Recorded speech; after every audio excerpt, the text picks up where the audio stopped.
మన ఇళ్లల్లో కరెంటు పోయినప్పుడు పాత ఇన్వర్టర్ల శబ్దం, ఆ చిందరవందరగా ఉన్న వైర్లు, వీటితో విసిగిపోయారా? అయితే మన ఇంటి పవర్ సిస్టమ్ని అప్గ్రేడ్ చేయాల్సిన టైం వచ్చేసింది. ఈరోజు ఈ పాత టెక్నాలజీని వదిలేసి కొత్తదానికి ఎలా మారచ్చో వివరంగా చూద్దాం. ఒకసారి ఆలోచించండి, ఒకప్పుడు మనం వాడిన పెద్ద, బరువైన డెస్క్టాప్ కంప్యూటర్ గుర్తుందా? ఇప్పుడు దాని ప్లేస్లో ఎంత స్లీక్గా, తేలిగ్గా ఉండే టాబ్లెట్లు వచ్చేశాయో కదా! మన ఇంటి పవర్ సిస్టమ్స్లో కూడా ఇప్పుడు అచ్చం అలాంటిదే ఒక పెద్ద మార్పు రాబోతోంది. మన ఫోన్లు, టీవీలు, కంప్యూటర్లు ఇలా అన్నీ అప్గ్రేడ్ అయిపోయాయి. మరి మన ఇంటికి గుండెలాంటి పవర్ సిస్టమ్ మాత్రం ఇంకా పాతకాలంలోనే ఉండిపోవాలా? దాన్ని కూడా అప్గ్రేడ్ చేయాలి కదా? ఏమంటారు? సరే, ముందుగా మనలో చాలామంది ఇళ్లల్లో ఇప్పటికీ ఉన్న ఆ పాత లెడ్-యాసిడ్ బ్యాటరీ సిస్టమ్ గురించి, దాని అసలైన సమస్యలేంటో ఒకసారి చూద్దాం. పెద్ద పెద్ద ఇన్వర్టర్లు, అడ్డదిడ్డంగా వేలాడే వైర్లు, ఇలా ఇల్లంతా ఒకటే గందరగోళం. చాలా ఇండ్లల్లో ఇదే కదా పరిస్థితి. ఇది చూడ్డానికి బాగోకపోవడమే కాదు, సేఫ్టీకి కూడా అంత మంచిది కాదు. సరే, ఈ గందరగోళం ఒక ఎత్తైతే దాని మెయింటెనెన్స్ ఇంకో పెద్ద తలనొప్పి. ప్రతి 6 నెలలకి ఒకసారి ఆ డిస్టిల్డ్ వాటర్ నింపడం, అదెంత శ్రమతో కూడుకున్న పనో మనందరికీ తెలిసిందే. అన్నింటికన్నా ముఖ్యంగా ఈ లెడ్ యాసిడ్ బ్యాటరీల నుండి ప్రమాదకరమైన సల్ఫ్యూరిక్ యాసిడ్ అంటే H2SO4 ఆవిర్లు బయటికి వస్తాయి. ఇవి మన ఆరోగ్యానికే కాదు, ఇంట్లో ఉన్న వస్తువులకి, మన పర్యావరణానికి కూడా చాలా హానికరం. ఇంతకీ ఈ మొత్తం సెటప్ బరువెంతో తెలుసా? ఊహించండి, ఏకంగా 1400 కిలోలు. అంటే దాదాపుగా ఒక చిన్న కారు బరువుతో సమానం. ఒక్కసారి దీన్నింట్లో పెట్టామంటే మళ్లీ కదిలించడం అబ్బో అసాధ్యమనే చెప్పాలి. ఓకే, ఈ పాతకాలపు సమస్యలన్నింటికీ ఇప్పుడొక అద్భుతమైన మోడ్రన్ సొల్యూషన్ వచ్చేసింది. అదే ఈ ఆల్ ఇన్ వన్ అప్గ్రేడ్. ఉదాహరణకు ప్యూర్ పవర్ 30.0 లాంటి ఈ ఆధునిక లిథియం సిస్టమ్ చూడండి. ఎంత స్లీక్గా, కాంపాక్ట్గా ఉందో! అచ్చం ఒక స్టైలిష్ రెఫ్రిజిరేటర్ లాగా మన ఇంట్లో ఎక్కడైనా సరే చాలా ఈజీగా ఇమిడిపోతుంది.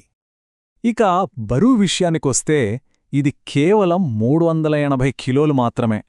అంటే ఆ పాత సిస్టంతో పోలిస్తే 4వ వంతు కన్నా తక్కువ. ఎంత పెద్ద తేడా కదా! అంటే దీన్ని సులభంగా ఒకచోట నుండి మరో చోటకి మార్చుకోవచ్చన్నమాట. సరే, చూడటానికి బాగుంది, బరువు తక్కువ, అంతా ఓకే. కాని పర్ఫార్మెన్స్లో అసలు తేడా ఏంటి? ఇప్పుడు ఈ రెండు టెక్నాలజీలను నేరుగా డేటాతో పోల్చి చూద్దాం.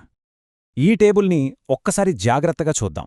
Power output, life span, maintenance, charging time, ఇలా ప్రతి ఒక్క విషయంలోనూ లిథియం సిస్టమ్ ఎంత ముందుందో మనకు క్లియర్గా కనిపిస్తోంది. ఇప్పుడు వీటి గురించి ఒక్కొక్కటిగా మాట్లాడుకుందాం. ఇక్కడ గమనించాల్సిన చాలా ముఖ్యమైన తేడా లోడ్ కెపాసిటీ. పాత లెడ్-యాసిడ్ బ్యాటరీ కేవలం 8 కిలోవాట్ల లోడ్ను మాత్రమే హ్యాండిల్ చేయగలదు. అదే ప్యూర్ పవర్ అయితే ఏకంగా 30 కిలోవాట్ల వరకు సపోర్ట్ చేస్తుంది. అంటే ఏంటి? ఇంట్లో ఎన్ని ఏసీలున్నా, వాటర్ మోటార్లున్నా, ఇతర పెద్ద అప్లయన్సెస్ ఉన్నా అన్నింటినీ ఒకేసారి ఎలాంటి టెన్షన్ లేకుండా నడిపించవచ్చన్నమాట. ఇంకో అద్భుతమైన విషయం ఏంటంటే, పవర్ పోయినప్పుడు ఈ సిస్టమ్ రియాక్ట్ అయ్యే స్పీడ్. ప్యూర్ పవర్ కేవలం 4 మిల్లీసెకండ్ల కంటే తక్కువ టైంలోనే బ్యాకప్కి మారిపోతుంది. అంటే మన కనురెప్ప మూసి తెరిచే లోపల. దీనివల్ల మన కంప్యూటర్లు, సర్వర్లు లేదా ఇంట్లో ఉండే సెన్సిటివ్ మెడికల్ పరికరాలు ఒక్క క్షణం కూడా ఆగవు. అసలు కరెంటు పోయిందన్న విషయమే మనకు తెలియదంటే నమ్మండి. సరే, పెర్ఫార్మెన్స్ బావుంది, కానీ లాంగ్ రన్లో ఏది బెస్ట్? ఏది మన డబ్బుకి సరైన విలువనిస్తుంది? అసలైన పెట్టుబడి ఇక్కడే ఉంది. చూడండి, లెడ్ యాసిడ్ సిస్టమ్ యావరేజ్గా 5 సంవత్సరాలు పనిచేస్తే ప్యూర్ పవర్ సిస్టమ్ 10 సంవత్సరాలకు పైగా పనిచేస్తుంది. అంటే రెట్టింపు జీవితకాలం.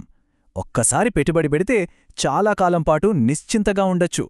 ఇది ఖచ్చితంగా ఒక స్మార్ట్ ఇన్వెస్ట్మెంట్ అని చెప్పొచ్చు. డబ్బుతో పాటు మన సమయాన్ని, శ్రమను కూడా ఆదా చేసే విషయమేంటంటే ప్యూర్ పవర్కి జీరో మెయింటెనెన్స్. అవును, అసలు దాని గురించి మనం పట్టించుకోవాల్సిన పనే లేదు. అదే లెడ్ యాసిడ్ అయితే ప్రతి 6 నెలలకు ఆ నీళ్లు నింపే పని, దాని చుట్టూ క్లీన్ చేసే పని, ఇవన్నీ తప్పవు కదా. చివరిగా, ఈ టెక్నాలజీ అప్గ్రేడ్ కేవలం సౌకర్యాన్ని మాత్రమే కాదు, అంతకంటే చాలా ముఖ్యమైనది. మానసిక ప్రశాంతతను ఇస్తుంది. అదే మన ఫ్యూచర్కి నిజమైన పెట్టుబడి. ఒక్కసారి ఈ ముఖ్యమైన ప్రయోజనాల్ని మళ్ళీ గుర్తు చేసుకుందాం.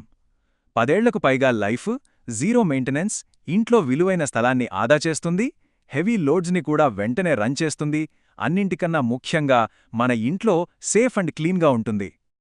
మన ఇల్లు మోడర్న్గా అందంగా ఉంది, మరి దానికి శక్తినిచ్చే సిస్టమ్ మాత్రం ఇంకా పాతకాలంలో ఉండిపోవాలా? మన పవర్ సిస్టమ్ను కూడా ఆధునీకరించాల్సిన టైం వచ్చేసింది కదా. ఏమంటారు? ఆలోచించండి.